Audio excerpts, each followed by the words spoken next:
Hello and welcome back to Magnetic Millennial. I'm here with one of my besties, lead dietitian of Gut Personal, Jillian. We've never filmed in person yet before. This is our first time in person. Well, we did do that one for the membership. That's right. But right now, I'm just going to set the scene for you guys. We're in like this bougie Austin recording studio. So we've recorded in person, but it was at like an Airbnb. We were in comfy clothes. Yes. I mean, we're still in comfy clothes. Let's be honest. It's 2024. But we're just really excited to talk about this topic today and get back into Magnetic Millennial because this podcast, guys, the best episodes that people have loved, I think the number one was the hormone gut connection, which is the other one that we recorded in person. Yeah. This topic today is going to knock your socks off. We are talking gut health, but we're going to get into a little bit of controversial topics. We're really going to talk about the 5 secrets that no one's really talking about in the gut health industry, the functional medicine industry, even wellness people. No one's talking about this stuff.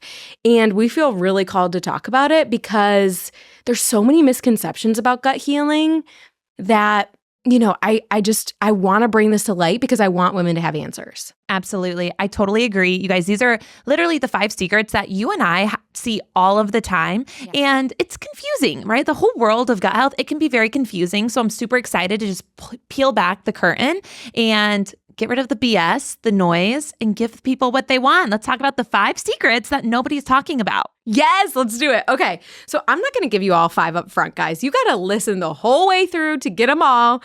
The first one, this is maybe your and I's favorite one to talk about because there's such a big misconception. Number 1, it's not the food that's the problem, it's your gut.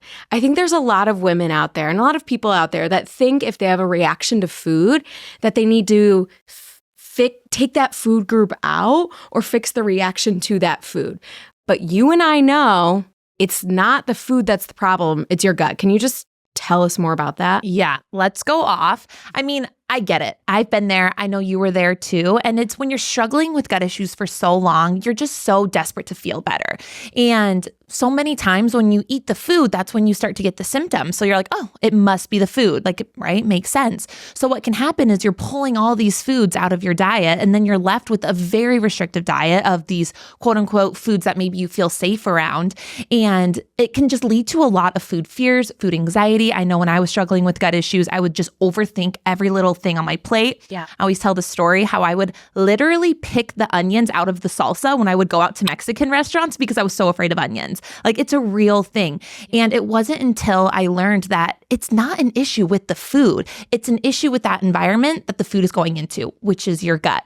So eliminating all these foods, it's kind of missing the point, right? You're treating the wrong thing. You're putting the blame on the wrong thing. And so once you can heal your gut and you fix your digestion, the food becomes a non-issue because it's never about the food. It's about your inability to digest for whatever your unique root cause is. So that means that food sensitivity tests are out, right? Girlfriend, they are out. Do not waste your money on food sensitivity tests. Yeah. I mean, I have clients who will come to me with these online food sensitivity tests that they ordered, they did at home, and it comes back with just a laundry list of foods that they're quote unquote sensitive or intolerant to. It's all BS, guys, because what that is really telling us is that you have gut issues, that there's some degree of leaky gut going on, that there's inflammation in your gut. And so eliminating all those foods will not fix that problem. You have to heal your gut, and then those foods will become a non-issue. And how our unique way of healing your gut is through gut testing. So it's an actual poop test. It's not a blood test. And that actually brings us to our second secret, is that even if you've had gut testing done, that it might have been the wrong test, right? So like the test that we do is poop. So you might be saying right here, well, I've had a poop test done. I went to my GI doc. I had this test done, but I still didn't get answers. That's because it was the wrong test, right? So one, we're going to say no food sensitivity tests. Two, you have to have the right stool test. And the test that we use is called the GI map. That really gives us this like holistic view of what's going on in your gut. It looks at the good bacteria, the bad bacteria, right? Like we love this really like comprehensive view. Yeah, absolutely. And, you know, there's so many different stool tests out there. And some of them, if it comes back normal, it probably was only looking at like 2 or 3 different markers, right? Just not very comprehensive. And this GI map that we use, creme de la creme, guys. I mean, it's 5 pages of information. And I get when some of my clients are like, but Jillian, what if it comes back normal? I've had so many tests done. Nothing ever comes from it. How will this one be different? You and I have been running these tests for years. I mean, at this point, we have reviewed hundreds of these tests. I don't think we've ever had a quote unquote normal test, because if you're experiencing symptoms, we will find clarity with the gut test that we do because it is so comprehensive. We're really able to get down to that microscopic level. Yeah, absolutely. So number 2 is that you have to do the right test. The secret is, guys, just if you've done a stool test does not mean it's the right one. Okay, number 3, you're seeing the wrong practitioner and you have the wrong plan. Now, this is something that honestly we haven't talked much about, period. We are, a company that we're never going to really throw people under the bus, right? But if you've been seeing someone, whether it's someone natural, like a naturopath or a dietitian, and you're not getting the results, one, you need to be thinking about, are you implementing the plan? If you are following their plan, if you, are doing all the right things that they're recommending, and it's still not working, you might just be seeing the wrong practitioner and getting the wrong plan. Absolutely. And I mean, this can be such a loaded topic. I came from working in the hospital, and I know that as a dietitian, when I was in the hospital seeing patients, I had 5 minutes. The doctors had 5 minutes. Like they just didn't really have that time. I was not diving into my patients' health histories, to the level that I do now. Yeah. Just because you're just not allocated that time, the training, the resources, all those things. So looking back at my gut healing journey, I was going to all the specialists. I was going to the GI docs. I was getting colonoscopies and endoscopies, and nothing was really coming from it. And knowing what I know now is just, it wasn't an issue with my ability to heal. It was just the practitioners that I was seeing, they didn't have the training, the resources, the time to really dive in and identify those root causes with me. Yeah. I was never once asked about nutrition. I was never asked about my meal timing, about my stress, about my sleep. And all of these things are so crucial when you're trying to heal your gut, which is why we pour so much of that into our work with clients. Yeah. And honestly, that's why, 3.5 years ago, I created the Gut Fix. That's why it's still a program that's running online 3.5 years later, is because it's all the pieces to the puzzle that we needed. Yeah. We needed the right practitioner to be looking at our nutrition. We needed the right practitioner to be looking at, the correct stool test. So really that's where we help people heal the most. And, that's something that you and I both needed when we were healing. Yeah. So praise up. Number 4. Ooh, we're going to get juicy with these last 2, ladies and gentlemen. I don't know what they are yet. Turn up the volume. Number 4, the secret that no one's really talking about. It's not genetic. Girl, I hear all the time that my mom had gut issues, so I have gut issues. That does not mean you have to have gut issues. So I think the example with a mother having gut issues and then, for example, the daughter having gut issues, your mom gives you your microbiome, right? And so if she had gut issues, yes, she's giving you some of that bad bacteria. So, of course, my mom had gut issues. Did your mom? She sure did. Yeah, good old Ann. Good old Ann and Jerry had gut issues. Of course we did then, right?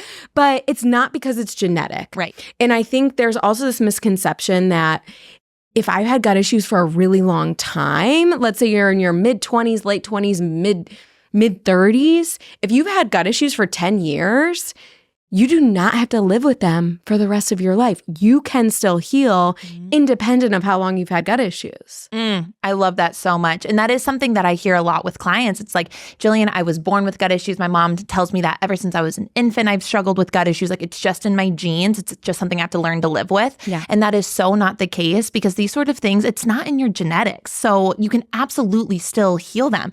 We are living proof of that. Our clients are living proof of that. And so I hope that anybody who's listening to this is inspired, and hopefully that feels really good of like, no, this isn't written in stone for you at all. You can absolutely heal your gut and feel amazing. Yes. Oh my gosh. So true. And again, you have to have all the different layers that we've been talking about, which is, the gut fix for us. That's really how we help clients heal. All right. Number 5, the last secret that no one's really talking about, and we don't even really like talking about because it feels a little disempowering at first, but we're going to turn it into an empowering thought. If you don't fix your gut issues now, it will get worse. I think sometimes, especially like I can even speak for myself, my gut issues were so bad. I was so uncomfortable. I was so bloated. I couldn't go to the bathroom. I mean, you guys know my story. Migraines, thyroid issues, weight gain, like all of it. But I didn't realize that it would continually get worse. And that's because the things that are mostly driving gut issues, the bad bacterial overgrowth and a lot of other things, but that will keep growing, right? So if it's bad now or there's just a little imbalance now, it will get worse. Can you talk more about that? Yeah, absolutely. And, I think so many times, especially as women, I find that we can just, put things under the rug, save it for another day. Oh, it's not that bad. It's just, I'm learning these coping mechanisms to just continue living with it. And I'm so proud of all my ladies out there who are building those mechanisms to help get by. But also, you don't want to keep on shoving this sort of thing under the rug. Like you said, it can get worse. And we know that the gut is the center of all health. So not only can your digestive issues start to get worse, but you can also then start seeing shifts with your hormones, with your sleep, with your skin, with your immune system. All these things are going to start getting impacted. And I think it's something that we need to be talking about because this was not information that I had when I was struggling with gut issues. And I wish I did. I wish I did know how my gut was impacting my hormones and how it was impacting my mental health and anxiety, all of those things. And so, yeah, I think taking, action on healing your gut, it goes so far beyond just getting rid of your bloating. Even for my ladies, we were just talking about how as mothers, we pass our microbiome down to our future children. this goes beyond us, right? Yeah. So I think it's a really, really powerful message and it does need to be shared. Yeah. I'll even just share that, I'm 7 months postpartum. I've heard so many horror stories from moms about colic and babies puking. Lily rarely pukes, rarely spits up even. Yeah. Like I remember nannying and the baby would be constantly spitting up. And what I wasn't looking forward to was that smell all the time, if I'll be honest. But she's never, in 7 months, she's never had a health issue. She doesn't really spit up. Maybe once a week. And I know that's because I took care of my gut issues before I got pregnant. And I was working on them still while I was pregnant. Our dairy-free colostrum, the healer, chef's kiss, so supportive to the mom's gut and immune system. So I just wanted to share that because I think it's living proof that, I've not only healed myself, but my daughter came out ultra healthy. Yeah. It's amazing. Okay, a little recap for y'all. These 5 secrets. Number 1, it's not the food, it's your gut. Number 2, you're taking the wrong test. You got to do the GI map test. Number 3, you don't only have to do the GI map test. You need to do it with the right practitioner, and they need to create the right plan for you. Work with us, baby. Number 4, it's not genetic, and no matter how long you've had gut issues, you can heal. And number 5, sadly, it can get worse from here. Don't put it under the rug. Am I right? Take action. Take action. Truly, it's kind of cheesy to say, but your future self will be so happy that you started when you did, right? And the best time to start was yesterday, but the second best time to start is right now, right? And so there's no better time than the present to just take action on feeling so great. Life is short. You deserve to feel amazing. That is our whole motto. And we are here to support and help every single woman out there get to that place. Gosh, thank you for being on the Magnetic Millennial, Jilly. My favorite place to be. Thanks for having me back. Yes. And guys, go get on the wait list. We would love to know what resonated with you from this podcast episode. If one of these secrets very much resonated with you, let us know. Shoot us a DM at Got Personal. And we'll see you next time, ladies. Bye, guys.